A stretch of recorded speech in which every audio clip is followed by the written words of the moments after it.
All right, it is 6 o'clock. Welcome, everybody. I know people are coming in.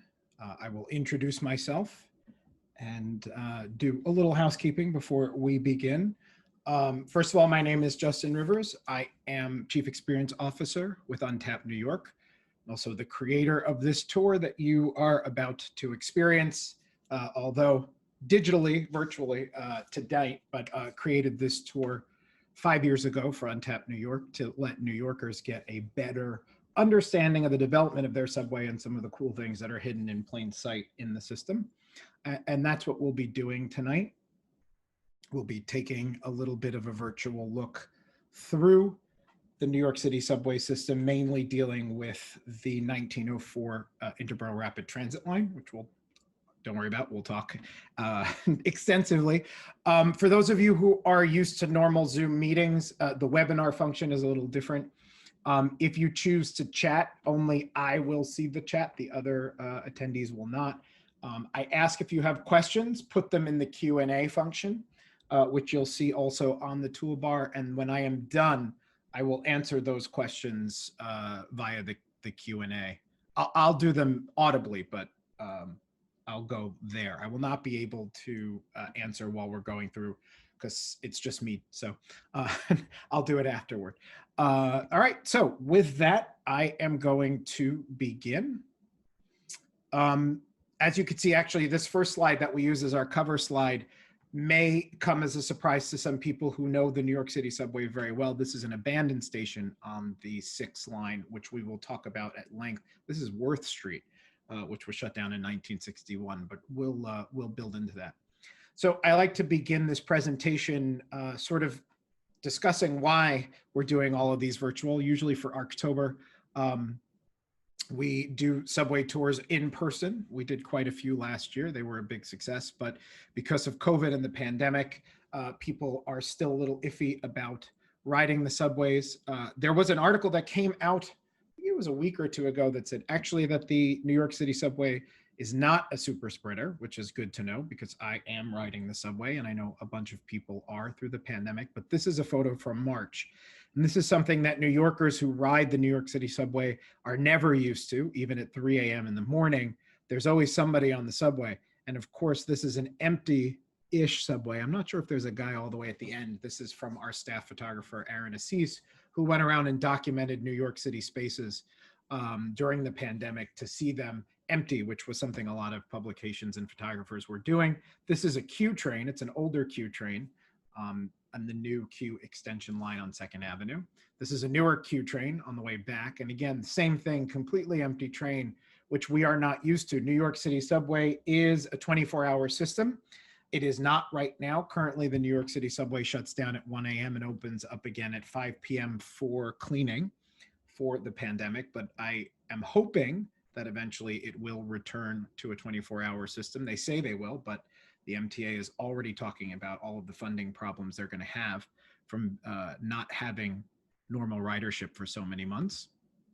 But we're going to start all the way back at the beginning from a little known fact about New York City's placement in claiming to be the first subway system. They were not. Obviously, a lot of people who know the history of underground rapid transit know that London beats everybody to the punch in 1870. But if we go back to the 1840s, we actually see that New York was the first to have a subterranean train tunnel in the world.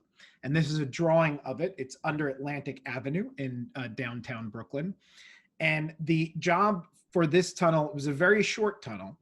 It went under sort of the best, most populated area of Atlantic Avenue at the time.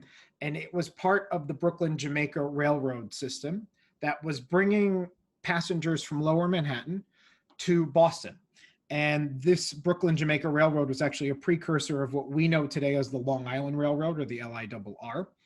And it would passengers would get on a ferry in Lower Manhattan. They'd come over to Atlantic Avenue. They'd get on a train that traveled under Atlantic Avenue for about 700-ish feet, and then emerge on the other side and continue to the North Fork of Long Island, where passengers would then board a ferry and in Connecticut get pickup service to Boston. So this was at the time in the 1840s considered to be the fastest way to get to Boston by train at the time.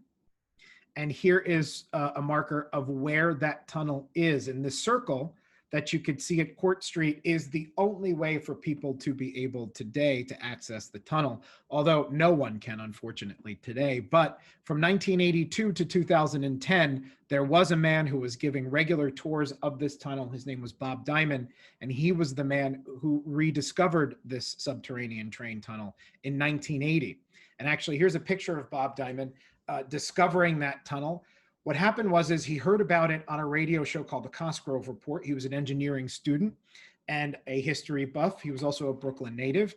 And it was rumored that this tunnel was used for everything from burying John Wilkes Booth's diaries after he assassinated President Lincoln, to hiding bootlegging operations during Prohibition, to actually being a haven for Nazis to hang out and spy on New York.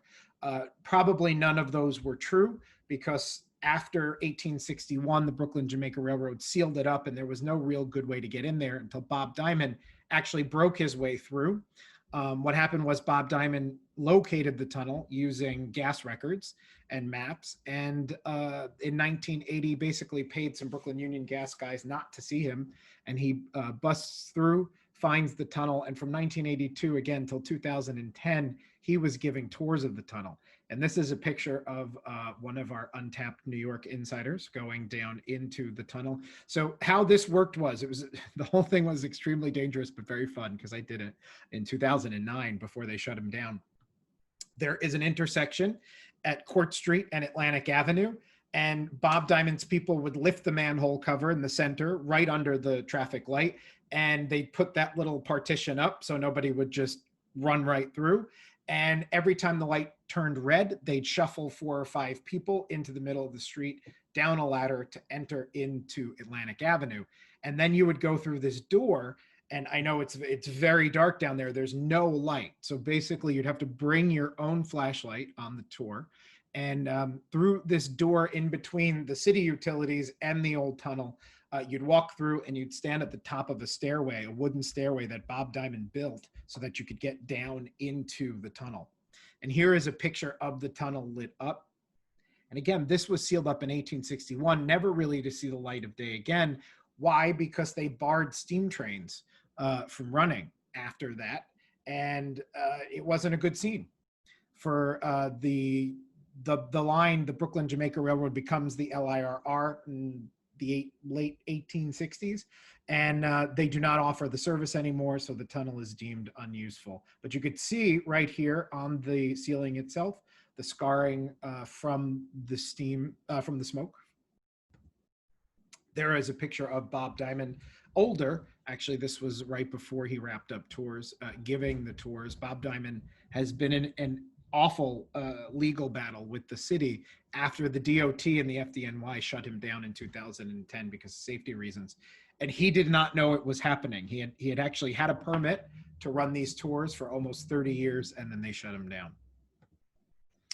The only way to get anywhere near the tunnel is to actually go to a bar called Boudoir on Atlantic Avenue. And this is actually a banquette in what was the old coal bin room of the Atlantic Avenue tunnel. You could see that hole in the ceiling right above the mirrors. That's where they would dump the coal into this storage area. And now you could go have a drink there. Although I'm not sure Boudoir is open at the moment because of the pandemic, but they usually are. So fast forwarding to a little bit of lesser known subway development history.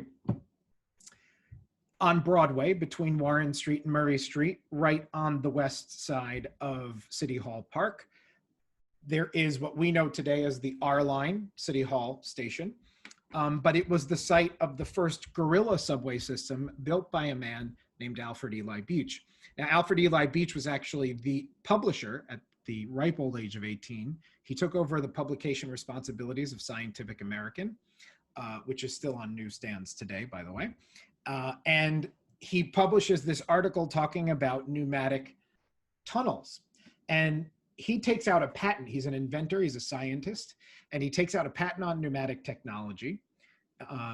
And he tries to sell the city on a pneumatic system underground that would use air pressure from fans to move subway cars under the street. Now, the reason he's inspired by doing this because he hears London's going to get their underground going and New York's nowhere near doing their own system. But the problem is the city is run by a very corrupt political machine at the time known as Tammany Hall.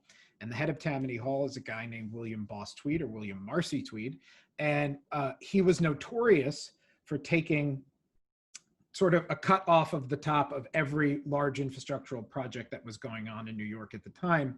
And he realized he would not be able to make money off of Beach's invention because he held the patent and direct rights to it. So he said, not interested, not going to do it.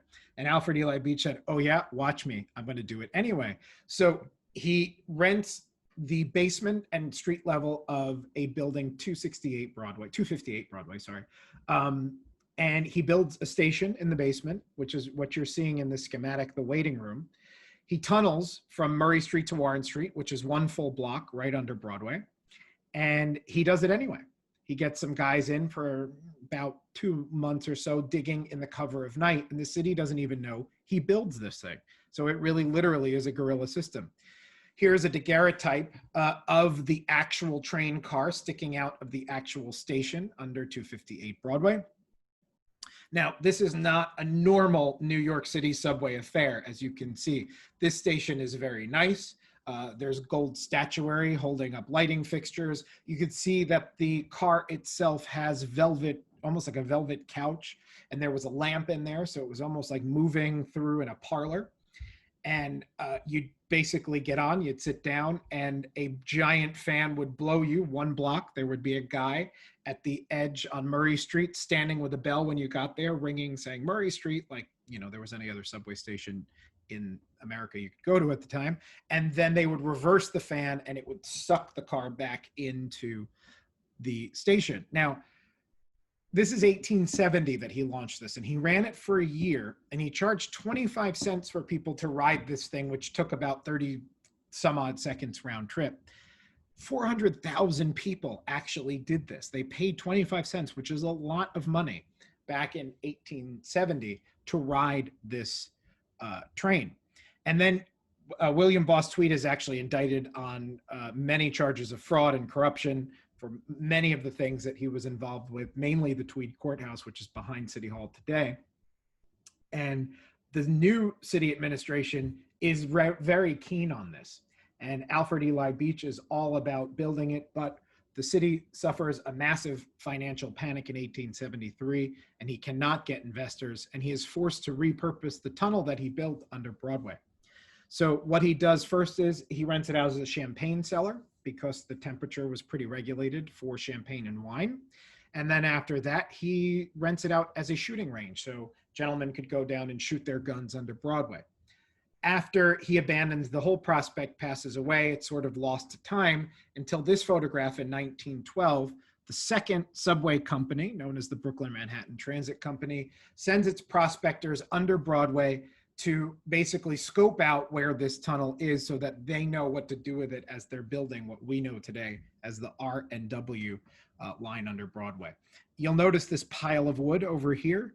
This pile of wood is reputed to be a grand piano, which a grand piano player played at all times when people were coming in to use the subway that year in 1870, but he couldn't get it out, so he let it rot in the tunnel. Here is the looking down towards Murray Street from Warren Street, the view behind toward that area of the old tracks that the car sat in, not very long. If you look back here, you'll see this sealed up wall. When they break that wall open, they find, much to their delight, the car that Beach was using, which he sealed up behind that wall. And of course, again, this is 1912, but what do the prospectors do? They take selfies of themselves in this car treasure that they found. And then they promptly go ahead and destroy the car. And they also destroy the tunnel. What they do is they use the tunnel as part of the new system that they were building. So the tunnel today only exists as in the network of the RW line for the Brooklyn Manhattan Transit Company, which we'll talk about.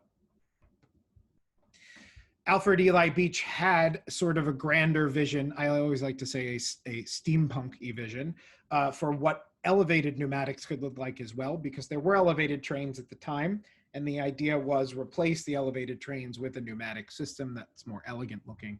And this is a picture of one going down Broadway past Trinity Church.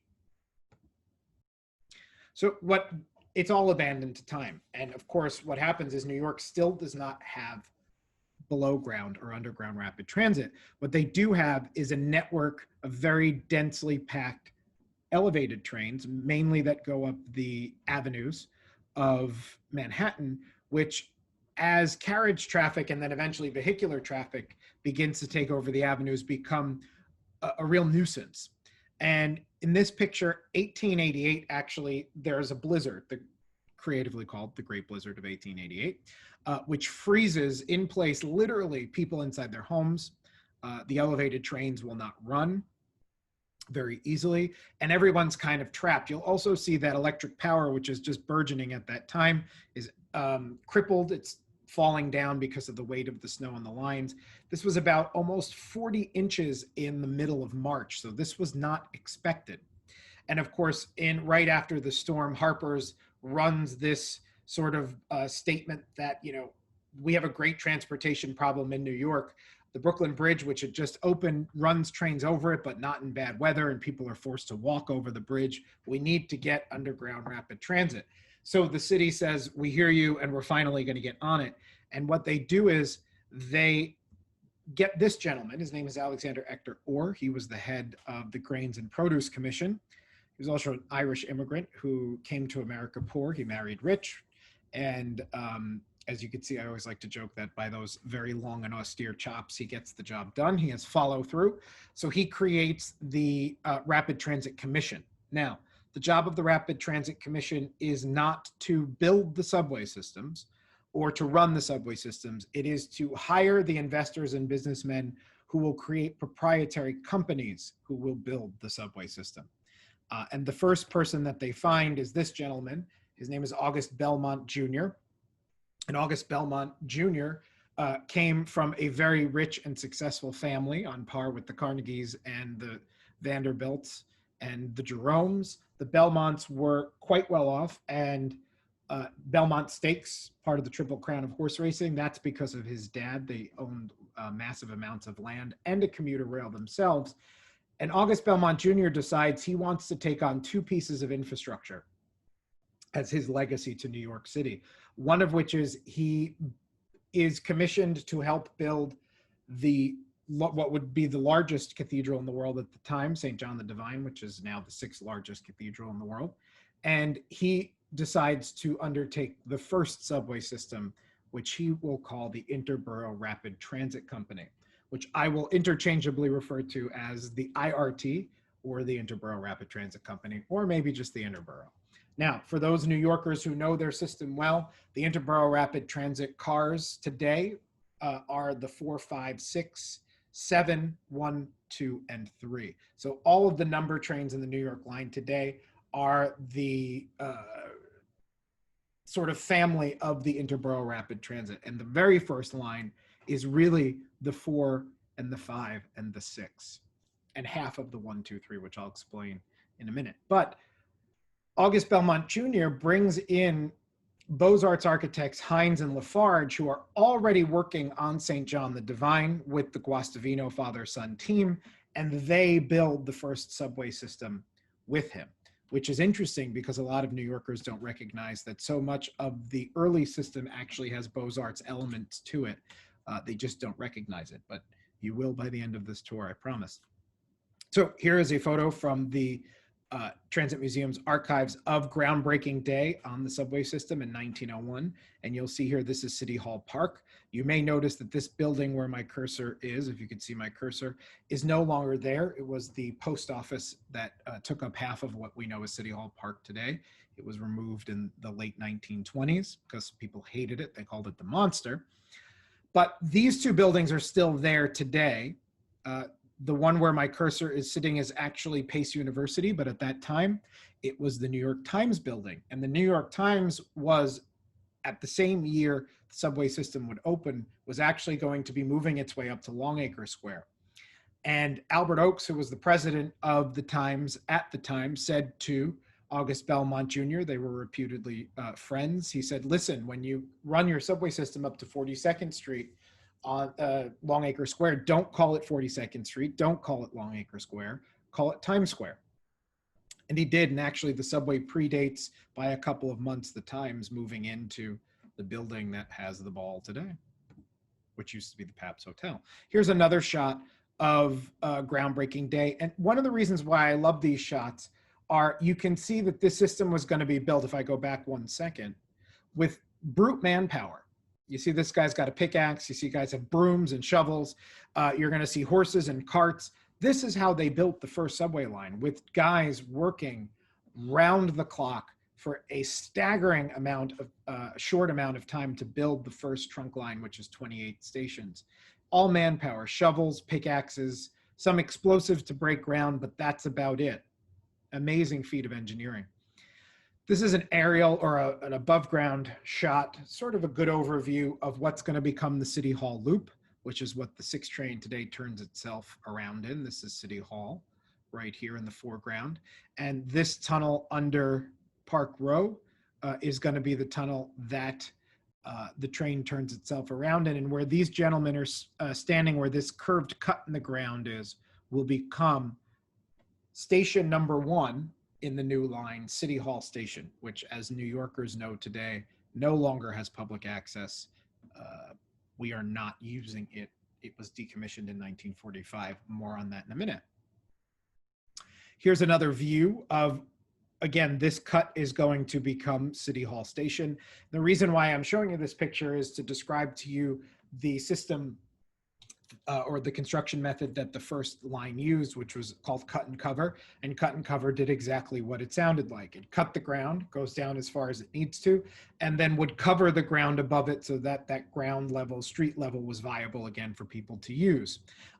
Not so much boring underground with sophisticated shields or tunneling equipment, but again, cutting the ground, going down probably about 30-ish feet, with guys digging down under there and then covering up as they went along. And again, this building, the large building in the fore and corner, is that post office, which is no longer there. Again, another ground level shot, cut and cover.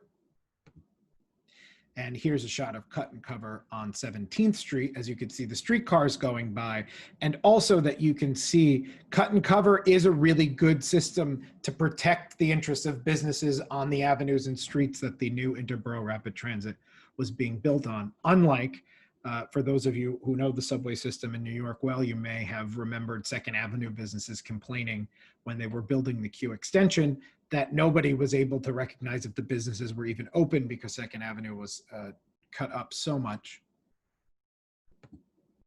And here are gentlemen working on the walls that are, this is the approach tunnel to Union Square, 14th Street, Union Square today.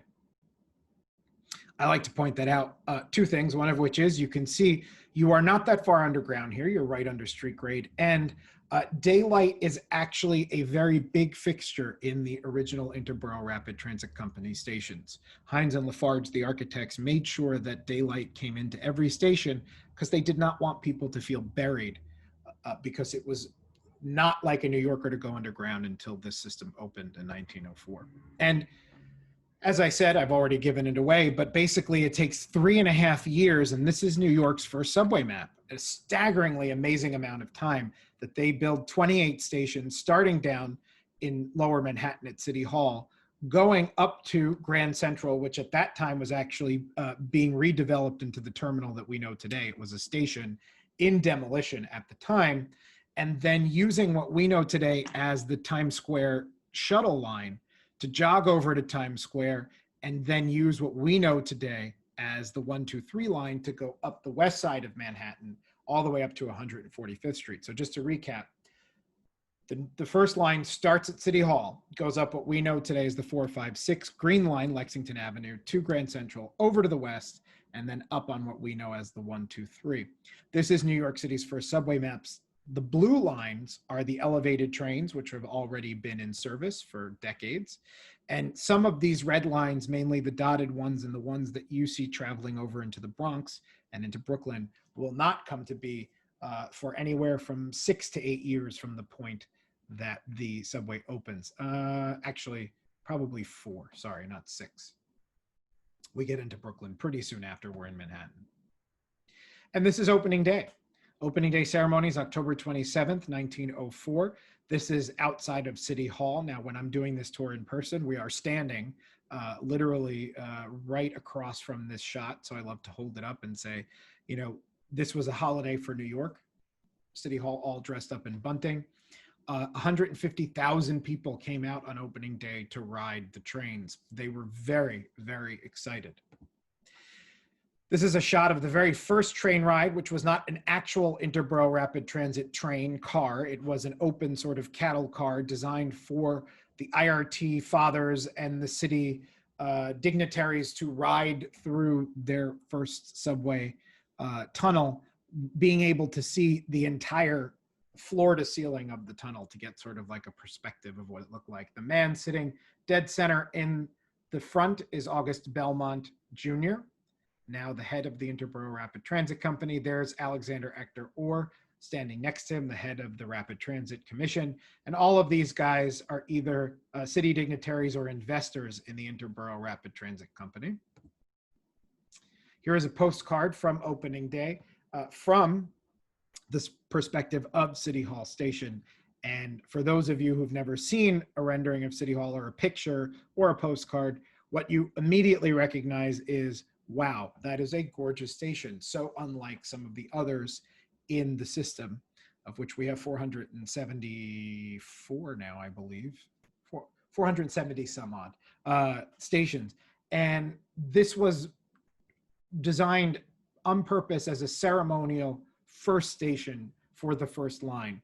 But the problem with it is many, which is why they're going to shut it down in 1945, which I'll explain to you in a second. But as you can see, absolutely gorgeous vaulted arch ceiling done by Rafael Guastavino and his son. At this point, a company making its way through most of the new Beaux-Arts buildings as part of the City Beautiful movement. And you can see they were called in specifically by Hines and Lafarge to design the station because it was built on a turn, and they needed to have these 14 support arches to hold this station up. The original train sets for the Interborough Rapid Transit Company were very short. So if you ride a subway today in New York, you are going to get on a train set system of maybe 10 to 12 train cars that move. The Interborough Rapid Transit Company only had at best 5. And I'm going to show you some footage of a train pulling into Grand Central, which would today be the shuttle platform for Grand Central, not the actual 456, which was moved later on. And you're going to see just how short the train is and people running to catch up with this Interborough train.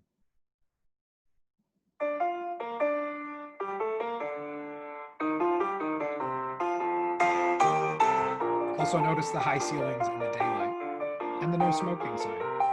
No smoking in the subway.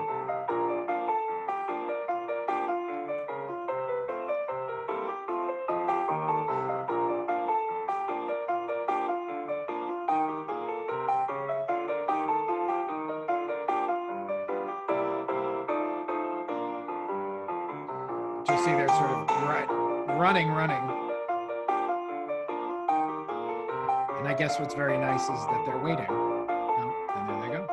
And you can actually, there's a longer version of this video, which takes you from, on the express track from 14th Street Union Square into Grand Central. I decided for the interest of time not to do the whole thing. But because these train cars were skinny, not that big, and short, again, 5 at max, there was a real problem with accommodating ridership, because from the minute the system opened in October of 1904, it was a hit. As a matter of fact, ridership kept growing exponentially every day the system was open. By day 4, people were packing picnic lunches and waiting along Broadway upwards of 3 hours to get onto the system, which was cute if you were just going to check it out and ride it for leisure, not cute if you're using it to commute. And of course, what do New Yorkers love to do? Well, we love to complain. And so here is a political cartoon, I believe from the Herald at the time, calling it the Interborough Rattled Transit Company.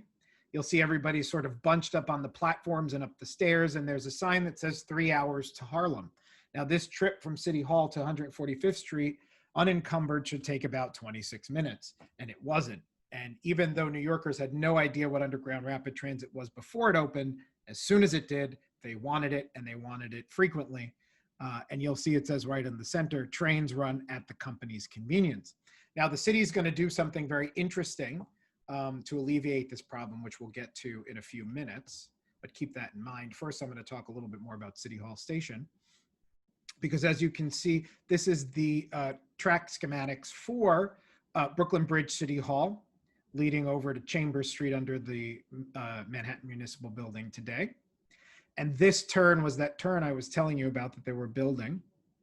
And right here, where my cursor is, on that turn, if you can't see it, there's a set of stairs, that's City Hall Station. And you can see how small it is, designed on that curve for the original 5-car train sets of the Interborough Rapid Transit. So when the Interborough Rapid Transit is forced to extend their train sets from 5 to 10 in the mid-20th century, half of them aren't even platforming anymore. They're in the tunnel, and that becomes a real nuisance. But here is a very rare photo of Guastavino Jr., Raphael Guastavino III, looking on as they are building those support arches for City Hall Station. This is a very rare photo. The Guastavinos hated to be photographed. If anybody's joined me for the Guastavino talk, and there is one coming up, I do talk about this more at length. For proprietary reasons, they didn't want people to see what they were doing. And the other problem with the original Interborough Rapid Transit train cars is that they did not have doors in the center. They had doors on the left and right extreme sides. And when they pulled into City Hall, they'd come in on their sides. And people would literally have to sort of bunch up at the end of the platform and crawl their way into a train turned up on its side, which was sometimes hazardous. And here is a picture of City Hall, a modern picture taken a couple of years ago. And again, you could see even in its older state, it's still a really impressive piece of craftsmanship. A lot of these leaded glass windows have, or the leaded glass has fallen out of the panes, but there is a bunker on top protecting it from rain, letting the light in. Here's mezzanine level. Again, just a really stunning feat of engineering for the Guastavinos, but also just aesthetically very pleasing as well. And here's a postcard of everybody trying to, this is from 1905, pile into the end of an Interborough car, which again took time and was sometimes hazardous because the train would not always platform correctly. So there'd be a gap between the platform. For those of you who know Union Square, on the 6 and the 4 and 5, they have the same issue, but they have electronic platforms that come out to compensate for that gap. On street level, they hired the Heckler Company, which was based out in Williamsburg, cast iron company, to do all of the cast iron kiosks and cast iron work in the system. The Heckler Company, the Heckler building is actually landmarked and I believe is office space now. And all of these kiosks were modeled after the Budapest system. Unfortunately, in the 1940s, when the 3 subway lines were consolidated, they ripped up all of them. And I know people sometimes like to say, yeah, but Astor Place has to be an original on the 6. It is not. It was actually a replacement in the 1980s. It just looks old and weathered. So we move the tour now from City Hall area into the Manhattan Municipal Building, and what a lot of people don't recognize about this building, one is that it was the first Beaux-Arts high-rise. It was constructed by the Starchitect team of McKim, Mead & White. The same time that they were building the first Pennsylvania station. This building opens in 1917, I believe. It's the first building in the world to have, built into its foundation, a subway station. And actually at the time that it opened, it was a terminal. And it was the terminal crown jewel station for the second subway line we'll talk about, the Brooklyn Manhattan Transit Company, which I will refer to as the BMT. But even lesser known to history was that the Manhattan Municipal Building was phase 1 in a much larger transportation hub project, which everyone called the Manhattan Transportation Center, where underneath would be subways, there'd be streetcars on street level, But if you walked through the Atrium Way, which is there today, you would go into a Grand Central-like terminal behind it, which would provide regional train access into Lower Manhattan. Now, this does not come to pass because we go into World War I. Major infrastructural projects are really halted at that time. And when we get back from World War I and the building is officially open, most of the nexus of business and commerce is shifting towards Midtown because Grand Central Terminal, as we know it today, opens in 1913. Pennsylvania Station, as we unfortunately do not know it today, opens in 1910. And the nexus of commercial business is moving uptown. Now, what I love to do when I'm giving the tour is have lifelong New Yorkers on the tour who are commuters, because most of them don't know about this really elegant entrance into a subway station that nobody uses. This is for Chambers Street on the JZ. There is a tunnel connection over to the 456, but this station is very underutilized because the JZ in Manhattan really doesn't go anywhere. But when this opened, it was, again, the crown jewel terminal for the Brooklyn Manhattan Transit Company, and this was their showpiece. And again, McKimmead and White, like Hines and Lafarge, bring in the Guastavinos to sealing up their main entrance, which originally this station was going to be called Brooklyn Bridge. And it has this irregular configuration so that they could frame the Brooklyn Bridge, as you see it here, although there's construction blocking it today. But they wanted to frame the Brooklyn Bridge just so that it was in keeping with the name of the station. They changed it to Chambers Street right before they opened because they had decided not to provide train service over the Brooklyn Bridge. There was a streetcar service over the bridge, but not subway. They thought maybe the Brooklyn Bridge can't handle it. There's also another reason, which I'll tell you in 1 minute. But when you go down to Chambers Street today, people are always in awe of how high, how wide, and there are 5 platforms here. Again, because this was a terminal station. And the last big infrastructural project before this year to be done in Chambers Street was 1961. So Chambers Street was a really great historical relic of the old system. But about a year ago, they started doing renovation work to put in new ramps and make it ADA accessible. So they put in elevator shafts. But all around, you can see signage telling you could see almost this faint trace of an arrow saying that if you cross over the bridge to the left, you are going to go to the Interborough system, the Interborough Rapid Transit Company, Lexington Avenue line, which we know today that station as Brooklyn Bridge City Hall. To give you an idea of how underused Chambers Street is, the stats on the Chambers Street station on any given rush hour pre-pandemic was about 6,000 people an evening. Cross that bridge over to Brooklyn Bridge City Hall, and you've got upwards of 100,000 people an evening. So nobody really is riding this line very much in Manhattan. But you can see these really great mosaics that they commissioned because, again, this was going to be called Brooklyn Bridge. One missing gaff here, though, by the artist. When the BMT owners came down to see their crown jewel terminal and look at the mosaics and artwork, they gasped because they said that can't be the Brooklyn Bridge. It could be any bridge anywhere in the country because it's missing the second set of radiating suspender cables. But what they did include is a little Statue of Liberty and a Fulton Ferry on each tile. Now, the reason why they were going to call it Brooklyn Bridge is they were going to provide Brooklyn Bridge service. And one of my favorite things in the world is this track map, which is an MTA active track map, which you can see now. Things that are no longer used are gray. So this is Chambers Street that I was just showing you. So you could see there are 2 unused platforms and 2 active platforms. And where this red arrow is pointing, star 5, star 5 is actually the ramp that they built. They built a connection ramp to go on to the Brooklyn Bridge, and they decided last minute to scrap it because the pitch of the ramp was too high and the turn onto the bridge was a little too steep for their liking. And they were, again, afraid that the bridge structurally was not going to be able to hold trains. So they scrapped it, but the ramp is there. You can actually look down the tunnel at Chambers Street and see a shaft of light coming down from the middle tunnel, and that is the Brooklyn Bridge access. And again, one of the other reasons why it's so great to bring people down here is it is public, but it does look abandoned. As a matter of fact, some abandoned stations look better than Chambers Street does. Now, moving on from Chambers Street, another thing I like to talk about is how did you access the subway back in the interborough days and even some of the BMT days. At first, it was not the token, which a lot of people know is synonymous with the subway pre-1990s.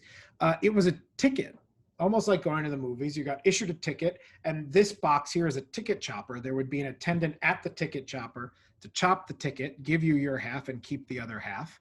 And here is a picture from Uptown. I believe this might be 110th, but there's the attendant.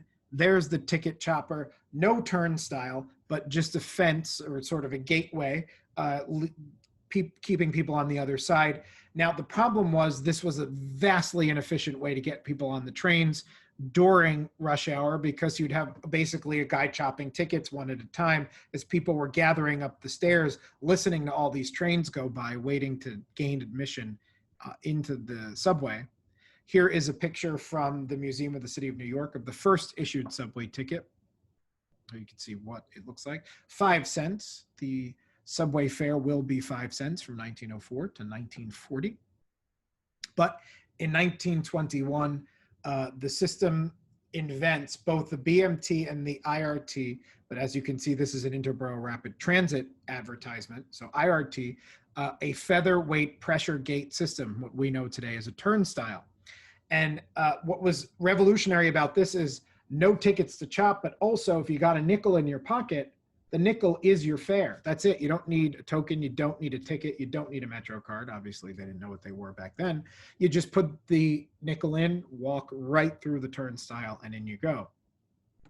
And this is great because from 1904, or 1921, when they introduce it, to 1940, nickels are your fare. Then in 1941, they increased the fare to 10 cents, but easy breezy, we'll just rig them to take dimes. Well, I'm sure it's easier said than done, but they rigged it to take dimes. So if you have a dime in your pocket, there it is. That's your fare. Now, in 1953, they have to increase the fare to 15 cents.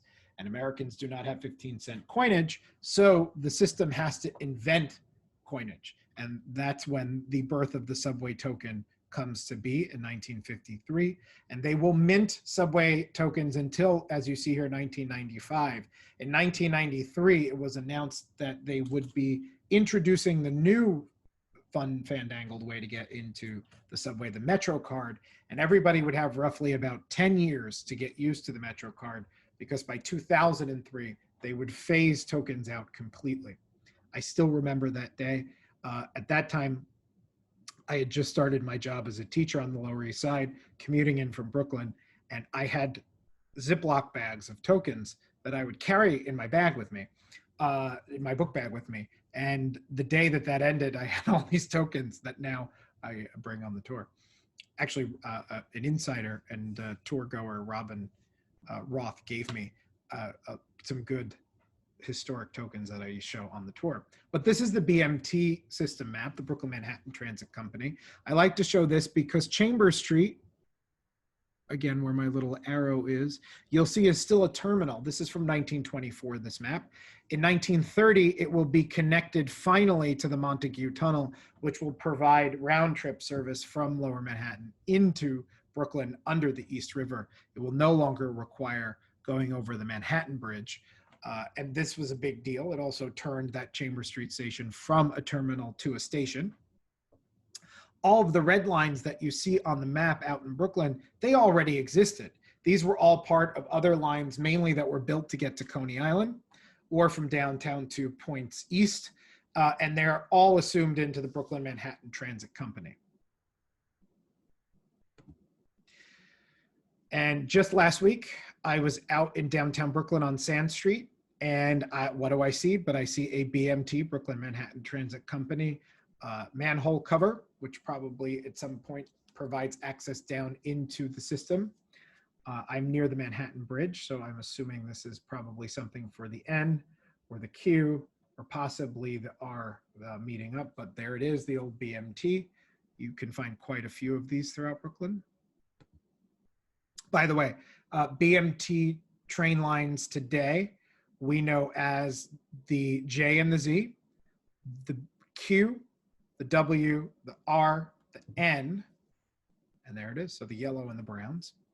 But from the municipal building, we'll go over to City Hall. We'll take a local 6 train. Now, on my version of the tour, there's a couple of guides we've trained to give the tour, and we all do slightly different things. But I bring everybody to Spring Street on the uptown side, because there's no better way to time travel in the original system than at Spring Street, because in the mid-century, late 40s, early 1950s, the Interborough Rapid Transit Company realized that they needed to extend all of their original Hines and Lafarge 1904 stations to accommodate these larger train sets of 10 to 12 cars. So they had to basically double the size of all of their original 1904 stations. And what they do is they try to do this as quickly and as cheaply as possible, because it's a very hard process.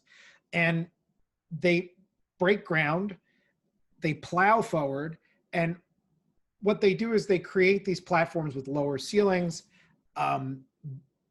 sort of unceremonious, undecorated I-beams, and of course, really sort of unsightly tile, as opposed to the 1904 station that's behind it. So what you're looking at here is a line between somewhere in the late 1950s to 1904 at Spring Street. This is where the extension begins. And again, here's a really good way to see the difference between the Hines and Lafarge Beaux-Arts 1904, which is in the 4, and you've got these blue cast iron columns. Those are Hines and Lafarge. And as you move across the line into the late 1950s, you see that avocado green tile, the fluorescent lights, which are hanging low here. They're now hanging higher, but it would have been daylight when they transferred these or made these extensions. And in the 1904 side, you see these very elegant fayances. And these fayances were fired by the Gruby Company, who did all of the fayances for the original Hines and Lafarge 28 stations.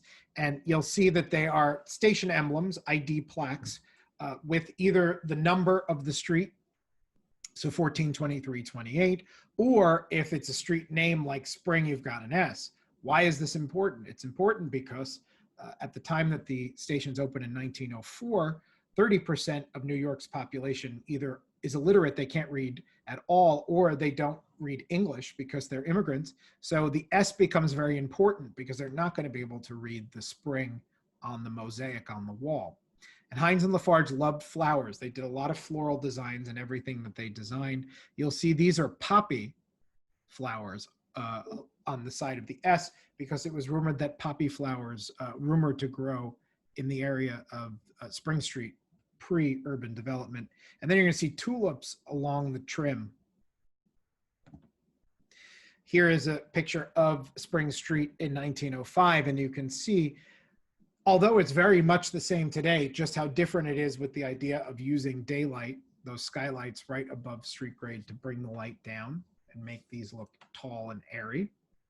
And where the extension is going to be is they're going to basically bust that wall and keep moving another 200 feet to provide that extension.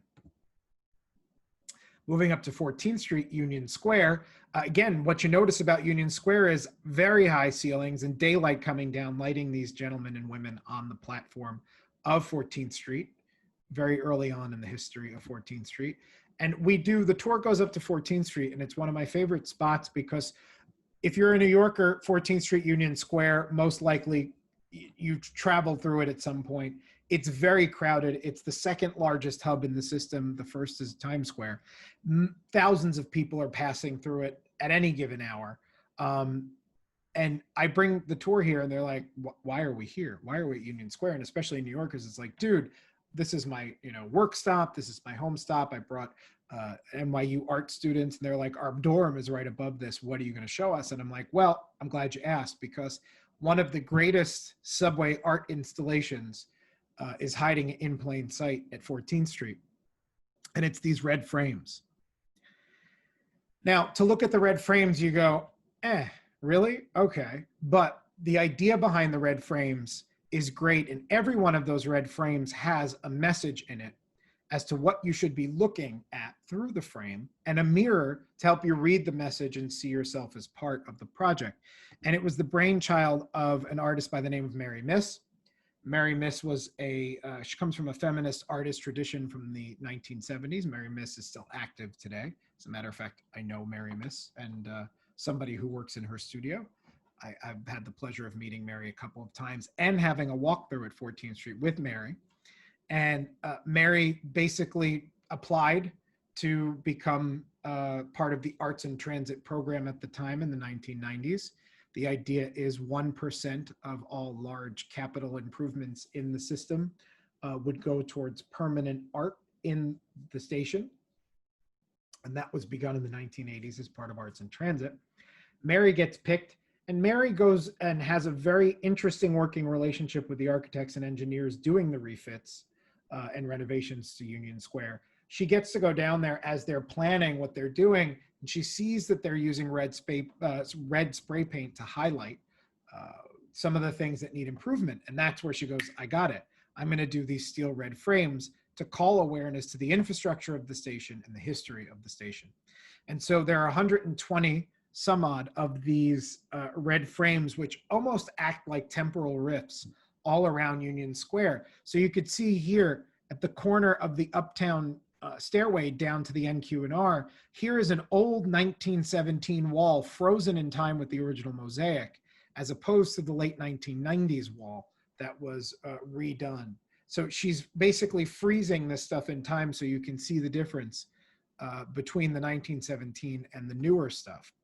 But then the center installation of the whole project was taking an old 1904 Hines and Lafarge wall, getting the engineers to leave 6 pieces of that wall in its original spot, by the way, in differing states of demolition, framing it over, and then putting a message in the ceiling of the red frame of who the architects were, the year that they built them, so 1904, and you'll see Gruby Faience. That's the company, as I said, that that made all of the terracotta name plates. And then the architects' names, Hines and Lafarge. And actually, these pictures are again from tour goer Robin Roth. What was very interesting is when we hit the pandemic and I started making all of these tours virtual, I didn't have any pictures of my own tours, but Robin's come on almost all of them, and she has great photos of them. So I've been using her photos. So thank you, Robin, if you're out there. And here's the back of the wall, which is great, as you can see sort of the strata, or almost like the cake-like nature of what a Hines and Lafarge subway wall looked like. See the brick fronts there. Really great stuff. And this was Mary's favorite. So Mary had framed an old mosaic exit to street sign on the NQR side of Union Square because she loved the quality of the blues in the mosaic itself. And she actually has a quote under here, under the red panel, which says, "It will shine with the brightness of a jewel." Now, if you move forward from 14th Street, what you may not realize was in the original Hines and Lafarge interborough trunk line was an 18th Street, which we don't have today. We go from 14th Street Union Square to 23rd Street. But there was an 18th Street, which was shut down in the late 1940s because as they're extending the tracks on 14th Street, or the platforms on 14th Street north and extending 23rd Street south, they realized that 18th Street really becomes superfluous. And again, it had all of the bells and whistles of all the other 1904 stations, the faïences, the gorgeous mosaics, the great tiles. And here it is still sort of in construction, almost done. There's a really great shot. Again, that idea of daylight coming down into the station, but it's a small original Hines and Lafarge. And here's what it looks like today. So you don't realize that as you are traveling from Union Square up to 23rd Street, you are traveling through this old abandoned, what I call ghost station. Ghost station because it's there, but it's not being used. And you certainly can't see it unless you look really hard. So what I'll do is I bring a very large flashlight on the tour and I shine it out the window. And much to the New Yorkers who are riding on the train at the time, surprise, there's the station. So moving up, here's 23rd. And again, you can see 23rd doesn't look anything like this anymore, but this was just great sort of postcard, early subway history porn, if you want to call it that, just of how great these stations looked when they first opened and how much daylight from the street makes a difference. We lose that in 1940 as they are bringing all of the systems together, which I'll mention in a little bit. They take the daylight out, they sort of cement them all over, because obviously one of the things about daylight is from skylights is they leak from the rain. Here's another shot of 23rd Street. Then what we'll do is we'll loop back around and go to one of the most interesting on the original line, which is the downtown Astor platform. Downtown Astor's, or uptown and downtown Astor's fayances is not an A for Astor. It's a beaver. And the reason why it's a beaver is because the Astor family got their start in the fur trade. And of course, New York was started because of the beaver pelt trade by the Dutch. And it's a real classic Hines and Lafarge detail here. Bellflowers hanging on the side of this faience, really gorgeous fayances, which you could see today. Now, Astor Place was the first station, or one of the first stations, to benefit from the Arts and Transit program in 1985, again, designed to improve the look of the station, but also give it some cultural relevance. And the first artist to be able to run around and do his thing was Milton Glaser. Now, for those of you who don't recognize that name, Milton Glaser made international, still being used today, gained international fame from the I Heart New York logo that he designed. He also designed the Brooklyn Lager label and a lot of the menus for some of the most iconic restaurants in New York, like Windows on the World. So Milton Glaser is a very popular graphic designer in New York history. And here you can see what he did is these painted enamel panels, which are plays or riffs on the fayances from 1904. Now, one of the reasons why Milton Glaser got this commission was Milton Glaser is a Cooper Union alum, and Cooper Union is right above our heads here in this station. But another great fact about the downtown Astor platform is this walled up door that says Clinton Hall above it.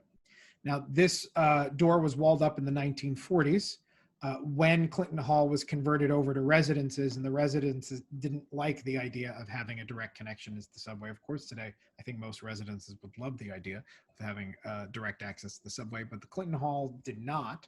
Before that, it was a mercantile library.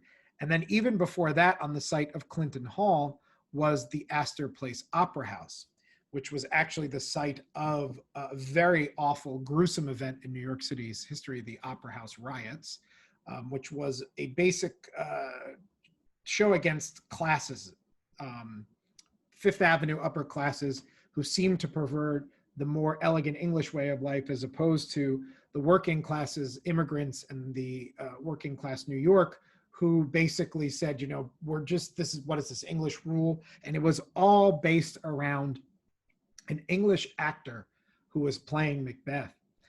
And the idea was that there was an American actor who could play Macbeth, and the working classes championed his performance, but the English actor was invited to the Opera House to give a performance of Macbeth. And it became a rally cry for a protest. And you can see here from the poster calling men out to the Opera House. Who shall rule Americans? Is it the Americans or the English? And as these men descend upon the Opera House in protest, they are shot, 24 dead by the militia. And because it was such a awful occurrence, it was said that the Opera House could not really get an audience again. So it sat fallow for many years until it is converted over into Clinton Hall, which at first is a gentleman's club, basically for businessmen to meet with each other in a space that is a private club that's not a bar or a brothel, which was customary at the time. And then it becomes that mercantile library. And then eventually they turn Clinton Hall into residences, and access is granted till the 1940s. But the other thing about downtown Astor is there's a Kmart entrance right on Astor Place. So you can go right from the subway platform into Kmart. And a lot of people think, well, that was added on in the 80s or the 90s. No, actually, Astor Place was open with that access to a department store, but it wasn't Kmart, obviously. It was Wanamaker's. And Wanamaker's was a very famous Philadelphia department store. And their first satellite department store was the Astor Place Wanamaker's. And you can see this is actually a handout before the subway system even opens of Wanamaker's, a depiction of people walking on the downtown platform, walking in and out of Wanamaker's, getting access to the new underground transit. And you'll see here there's a list, the running time in minutes to get to the different stations from Astor Place. And you've got express stations and local stations. Now you're going to notice some stations that don't exist anymore, like 18th Street or Worth Street, which we'll talk about. But I want you to, actually, I think I have a close-up, let's see. I do. So if you look at this image depicted, you'll see there's a train going by actually on the express track, not on the local track, but you'll see this staircase. Now this staircase was built to provide access over to the Uptown Astor Place platform under the tracks. It was sealed up in the 1980s because when we're there, I tell everybody, where's the staircase? You don't see a staircase here. But when they refloored, you can see there's a seal right where my cursor is. If you can't see the cursor, it's basically the forward left quadrant of the picture. That was the old staircase, which was sealed up when they redid the flooring in 1985, when they installed the art and did all of the improvements down here. And again, where you see the Kmart window, that's where Wanamaker's was. So this is towards the end of the tour. I'm getting people on the downtown 6 after this, and I say, all right, everybody grab a window on your right side, because what's going to happen is in a couple of stations, I am going to shine a flashlight out and you are going to see Worth Street, and downtown Worth Street is very, very long. Now here's a picture of the original Worth Street. It's between Canal today and Brooklyn Bridge City Hall. And I love this picture because they actually extended Worth Street on the downtown side. And in 1961, even after investing in the extension, decided to shut it down anyway. And here's a picture of them rerouting the gas lines above Worth Street back from underground and over and back down again, because that's what they had to do with the gas lines as they were doing this work. And here's the extension unfinished for Worth Street. And then here's the extension finished for Worth Street. Again, a different type of tile, but this is in the early 50s. So even these were a little bit better than the ones that they finished in the later 50s, which again had that avocado green quality to them. And then here is the announcement in the New York Times in 1961 saying that the new platform for IRT locals is basically, it's causing all of these jams. So what they have to do is close down Worth Street, make Brooklyn Bridge City Hall a little longer. Canal Street's already longer. And now closing down Worth Street will not cause the backup of trains that happens when they leave from Brooklyn Bridge. And so Worth Street is closed forever. And this is what Worth Street looks like outside when I'm pointing the light outside of the train, another GO station. But the advantage of Worth Street is because it was extended and because you're pulling in on the 6 to its terminal point at that point, you get to go through it really slow. And here's Worth Street again. They actually had the lights on. They were probably doing track improvement work at this time. Normally the lights are not on like this. Now, before we wrap up, I want to give a little credence to the independent city-owned rapid transit system, or what was called the IND, or just the independent. That's the third system. So we had 3 proprietary systems for a while, first being the Interborough, then the Brooklyn Manhattan Transit Company, BMT, and then the IND, the independent, which starts up in the late 20s. And now the city is getting into building trains, subways, because the city is recognizing that by 1940, they're going to lay down municipal bonds to unite the system and have it be city run until the 1960s, when the MTA is created and then it becomes a state run organization, which it still is today. But the lines for the IND are the A, the C, the E. the G, the F, the B, the D. So most of the deepest and highest stations in the system are from the independent line. And the A train, as you can see, was the express red line that goes up to Inwood. The double G was the crosstown line that never made it into Manhattan, which is the G line that we know today. The H no longer exists. And there was a World's Fair line, as you can see that this map is from 1938, so it's going to be a year before the 1939 World's Fair. And actually, this World Fair line, which spurs off the E and the double G on the Jamaica yards, is the only instance of a temporary subway line built and demolished intentionally in the history of the system. So fast forward, you have a United line that only basically goes into decline from the very minute it is created. Although the late 40s was sort of the halcyon days of ridership. Some of the greatest ridership was recorded in 1948. But then after war and after suburban flight, and then the financial troubles New York sees itself in from the 60s into the 70s into the 80s, the system declines greatly. Now, one of the initiatives that the MTA wanted to start in the early 1970s was unifying the signage of these three independent lines. And that required them bringing in an Italian graphic designer by the name of Massimo Vignelli. Massimo Vignelli creates, this is from 1971, a test chart. And what he does is he utilizes what the companies already had used as designations for most of their lines. And IRT, again, it was numbers. And then for IND and BMT, it was letters. And he created a color-coded system. Now you can see this is the genesis of the system we still use today, although a lot of the line designations and the colors have changed. But he also creates one of the most controversial subway, as he says, it's a diagram, it's not a map, but we of course refer to it as map. Very cantankerous New Yorkers hated this in the 1970s because, as you can see, it's a more artful piece of graphic design, which actually looks very cool framed and on a wall, but not very useful if you're trying to ride the subway, because it's very hard to see how some of the systems interact with one another.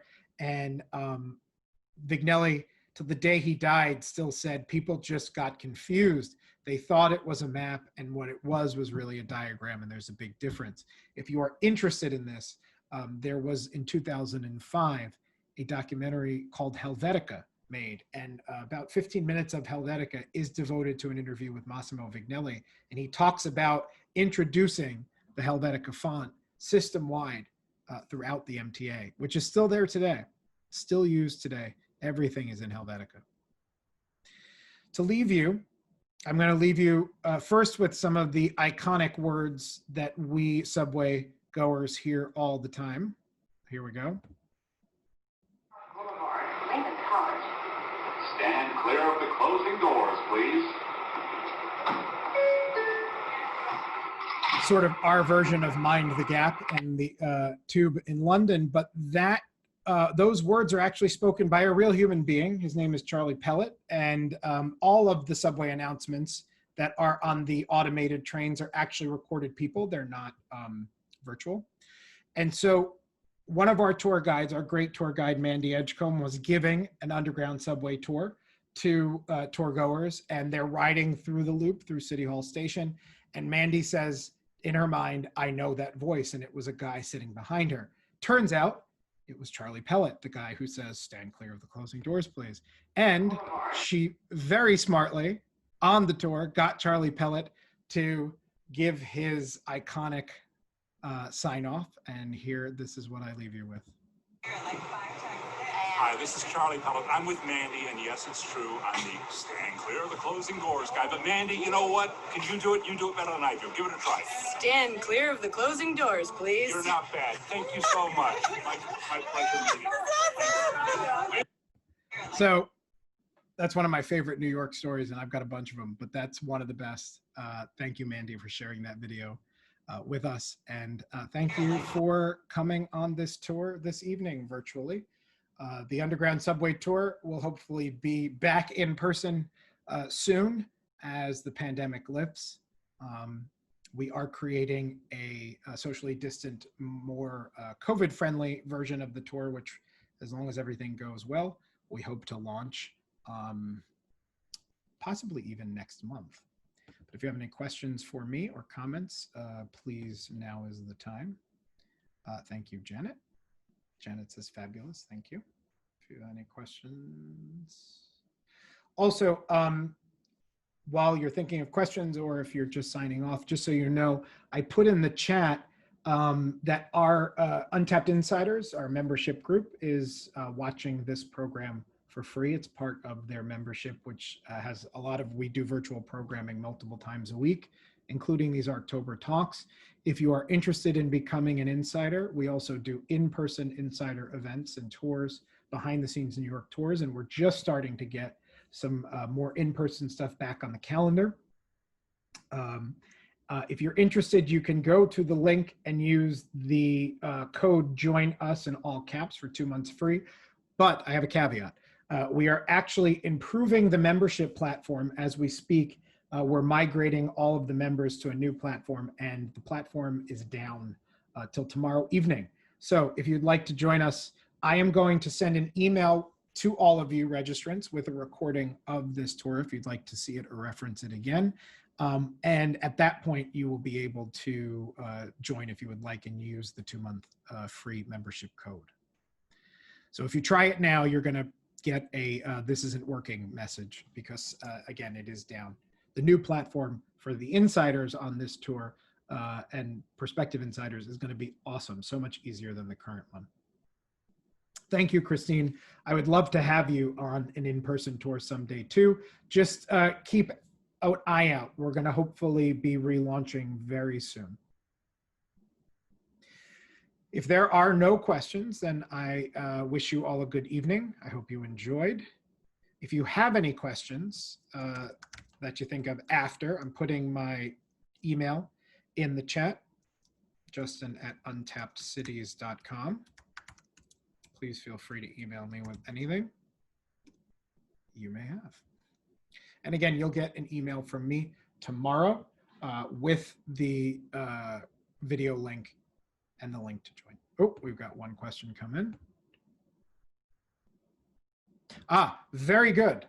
Anonymous attendee asks, for ghost stations, are there any above ground remnants? The only above ground remnants that you will find for any of the ghost stations are those steel double doors, which provide MTA workers with emergency access to the stations should they need to get in there for any kind of work.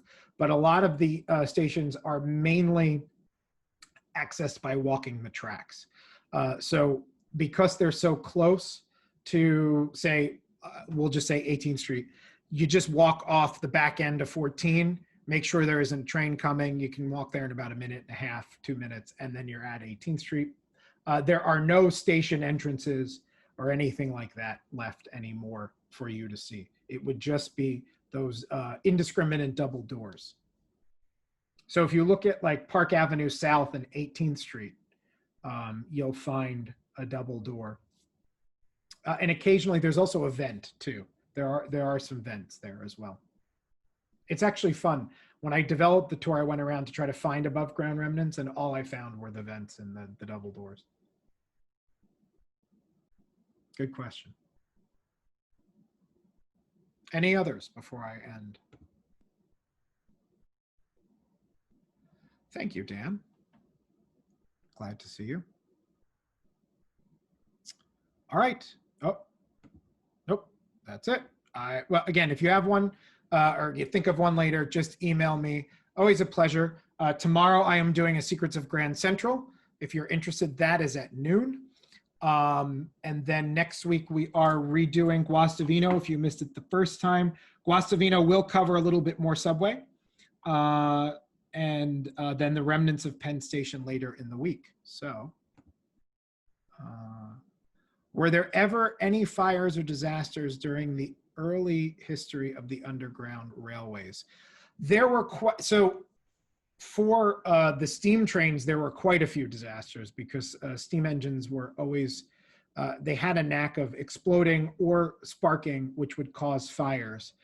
In the subway system, there were nothing underground. As a matter of fact, the worst subway wreck, the Melbourne Avenue wreck, was above ground down in Brooklyn. That was one of the first real major accidents. It was not fire. It was the train was traveling too fast around a turn and it derailed and it killed many people. But to my knowledge, nothing underground, which was too disastrous. You may remember it was last summer.